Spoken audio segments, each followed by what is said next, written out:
నమస్తే. ప్రస్తుతం మనతో పాటు సీనియర్ జర్నలిస్ట్ భరద్వాజ్ ఉన్నారు. ఆయనతో మాట్లాడదాం. నమస్తే సార్. నమస్తే. సార్, రాజ్ తరుణ్, మాల్వి మల్హోత్రా, లావణ్య ఈ ముగ్గురు కేసులో ఇప్పుడు మా అసోసియేషన్ ముందు లావణ్య ఒక అంటే నిరసన చేయబోతున్నారు అని చెప్పేసి తెలుస్తుంది. ఎలా ఉంటుందంట సార్ అసలు ఈ కేసు సమసిపోతుందంటారు? అంటే తను బాంబే వెళ్ళింది. ఆల్మోస్ట్ ప్రపంచం అంతా మర్చిపోతున్న దశ. అవును. ఆ మధ్య గొడవ అయిపోయింది. తర్వాత ఎవరి పనుల్లో వాళ్ళు యాక్టివ్ అయిపోయారు. అతని సినిమాలు 2 రిలీజ్ అయిపోయినాయి. ఇప్పుడు ఇంకొక సినిమా రిలీజ్కి ఉంది. అంటే అతని సినిమా రిలీజ్కున్న ప్రతి సందర్భంలోనూ ఈ గొడవ ఏదో జరుగుతోంది. నిన్న బాంబే వెళ్ళి మాల్వి మల్హోత్రా అపార్ట్మెంట్ దగ్గరికి వెళ్ళి గొడవ చేసింది ఆవిడ. ఆ వీడియోస్ బయటకు వచ్చినాయి.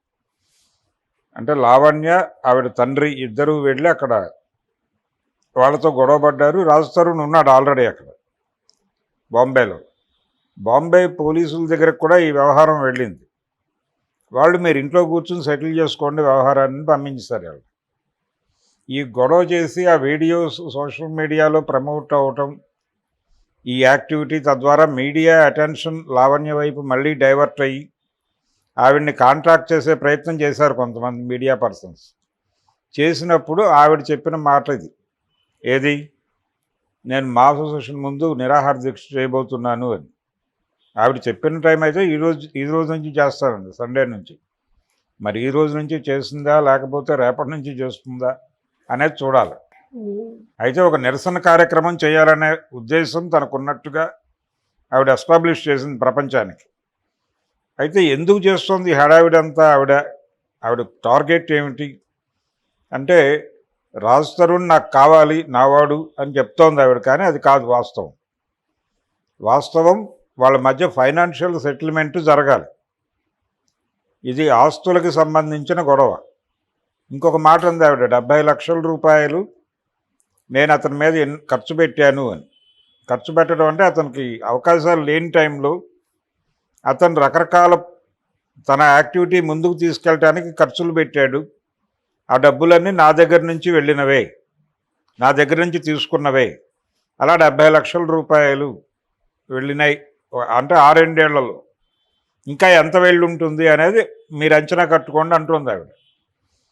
ఇలా చాలా డబ్బులు నేను అతని మీద ఇన్వెస్ట్ చేశాను అనేది ఒక క్లెయిమ్ చేస్తుంది ఆవిడ. దాంతోపాటు వీళ్ళిద్దరూ కలిసి ఉన్నటువంటి టైంలో కలిసి ఏదైనా ఎక్వైర్ చేసుంటే, ఏదైనా ప్రాపర్టీ ఎక్వైర్ చేసుంటే, ఆ విల్లా కావచ్చు మరొకటి కావచ్చు, ఆ ఎక్వైర్ చేసినటువంటి ప్రాపర్టీస్లో ఈవిడికి రావాల్సినటువంటి వాటాకి సంబంధించిన గొడవ కూడా సెటిల్ కావాలి. అంటే ఫైనాన్షియల్ వ్యవహారాలు సెటిల్ అయితే ఈ ఇష్యూ సమసిపోతుంది తప్ప అప్పటిదాకా ఈ గొడవ నడుస్తుంది. ఆల్రెడీ ఆవిడ ఒక కేసు ఫైల్ చేసింది అతని మీద. వాళ్ళు ఛార్జ్ షీట్ ఫైల్ చేశారు. ఆ కేసులో యాంటిసిపేటరీ బెయిల్ తీసుకుని బయట ఉన్నాడు అతను. ముందస్తు బెయిల్ తీసుకుని బయట ఉన్నాడు తప్ప కేసు ప్రొసీడ్ అవుతుంది. అతను ముందస్తు బెయిల్లో ఉన్నంత మాత్రాన కేసు లేకుండా పోదు. దానిలో ఛార్జ్ షీట్ పెట్టారు. ఆ ఛార్జ్ షీట్లో చాలా క్లియర్గా వాళ్ళు అక్కడ లోకల్ వాళ్ళని అడిగాం, మేము వీళ్ళిద్దరూ కలిసి ఉన్న మాట వాస్తవమే అని చెప్తున్నారు అని ఒక విట్నెస్గా కొంతమందిని నమోదు చేసినట్టుగా కనిపిస్తోంది. అయితే కలిసి ఉన్నామని ఇద్దరూ అడ్మిట్ చేస్తున్నారు. అతను 7 ఏళ్ళు అంటున్నాడు, ఈవిడ 11 ఏళ్ళలో 12 ఏళ్ళలో చెప్తోంది ఈవిడ. కానీ కలిసి ఉన్న మాట వాస్తవం ఇద్దరూ అడ్మిట్ చేశారు కాబట్టి అది పెద్ద గొడవ కాదు. కానీ ఇది ఫైనాన్షియల్ సెటిల్మెంట్కి సంబంధించిన గొడవే, ఆర్థిక లావాదేవీ. ఈ ఆర్థిక లావాదేవీకి సంబంధించి వాళ్ళిద్దరినీ కూర్చోబెట్టి, ఇప్పుడు ఎలాగో ఆవిడ ఛాంబర్ ముందో మా అసోసియేషన్ అక్కడే ఉంది, ఛాంబర్లోనే ఉంది. ఛాంబర్ ముందు కనుక ఈవిడ సీరియస్గా ఒక నిరసన కార్యక్రమం మొదలు పెడితే కనీసం ఇండస్ట్రీ పెద్దలైనా కూర్చోబెట్టి ఇది ఫైనాన్షియల్ డిస్ప్యూటే అని చూసి, ఆవిడ ఫైనాన్షియల్ డిస్ప్యూట్ని సెంటిమెంటల్గా సెటిల్ చేయాలని చూస్తోంది.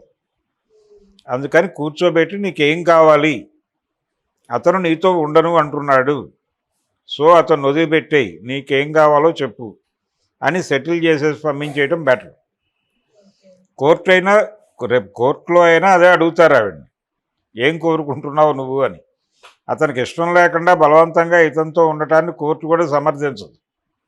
అతను ఉండటం కాదు ఆవిడ డిమాండు, ఆవిడ మనసులో ఉన్న మాట అతని నుంచి తనకు రావాల్సినటువంటి ఫైనాన్షియల్ బెనిఫిట్స్ వచ్చేలాగా చెయ్యండి అని అడుగుతోంది ఆవిడ అందరినీ. అది క్లియర్ అయిపోతే సెటిల్ అయిపోతుంది వ్యవహారం. అప్పటిదాకా ఇది అప్పుడప్పుడు ఇలా నడుస్తూనే ఉంటుంది. ఈ డ్రామా అనుకుంటే డ్రామా అనుకోవచ్చు, ఏదైనా అనుకోవచ్చు. ఆవిడకి ఇది కాంట్రిబట్ కండిషన్ కూడా కావచ్చు. అంటే అతను వెళ్ళిపోతున్నాడు బయటికి, తొందరగా సెటిల్ చేసుకోవాలి అనే ఆతృత అమ్మాయికి ఉండటంలో తప్పేం లేదు. ఆ ఆతృతతో ఇలాంటి యాక్టివిటీస్ అన్నీ చేస్తోంది. ఈ డిస్టర్బెన్స్ కొనసాగించుకోవటం ఇష్టం లేకపోతే అతను ముందుకొచ్చి కూర్చోబెట్టి సెటిల్ చేయటం మంచిది. అతను కావచ్చు, వాళ్ళ మదర్ ఫాదర్ కూడా ఇన్వాల్వ్ అయ్యారు దీనిలో. ఈఎంఐ మదర్ ఫాదర్ ఇన్వాల్వ్ అయ్యారు, వాళ్ళ పేరెంట్స్ కూడా ఇన్వాల్వ్ అయ్యారు. కాబట్టి కనీసం వాళ్ళ వరకు రెండు ఫ్యామిలీస్ కూర్చుని విషయాన్ని సెటిల్ చేస్తే బెటర్. సార్, ఈ మూవీ రిలీజ్ అయ్యే టైంకి ఈ ముగ్గురు కేసు బయటకు వస్తుంది అంటే మూవీ ప్రమోషన్కి సంబంధం ఏమైనా ఉందంటారా? ఏం ప్రయోజనం కనిపించట్లేదు. ఇంతకుముందు వచ్చినటువంటి పురుషోత్తముడు అనే సినిమాతో మొదలైంది వివాదం. పైగా అది యాప్ట్ టైటిల్, పురుషోత్తముడు ఈ వివాదం.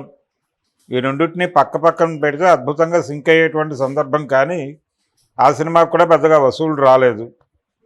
ఆ తర్వాత సినిమా కూడా ఎటువంటి ప్రభావం చూపించలేదు. బాక్సాఫీస్ దగ్గర ఎటువంటి ప్రభావం చూపించలేదు ఆ సినిమా. రెండు సినిమాలు డిజాస్టర్లుగానే మిగిలాయి. ఇప్పుడు ఇంకో సినిమా రాబోతోంది. ఈ సినిమా ఎలాంటి ప్రభావం చూపిస్తుందో చూడాలి. అయితే ఈ సినిమా రిలీజుల టైంలో కొంచెం ఆ ప్రమోషన్ యాక్టివిటీ దీనిలో ఉంటారు కాబట్టి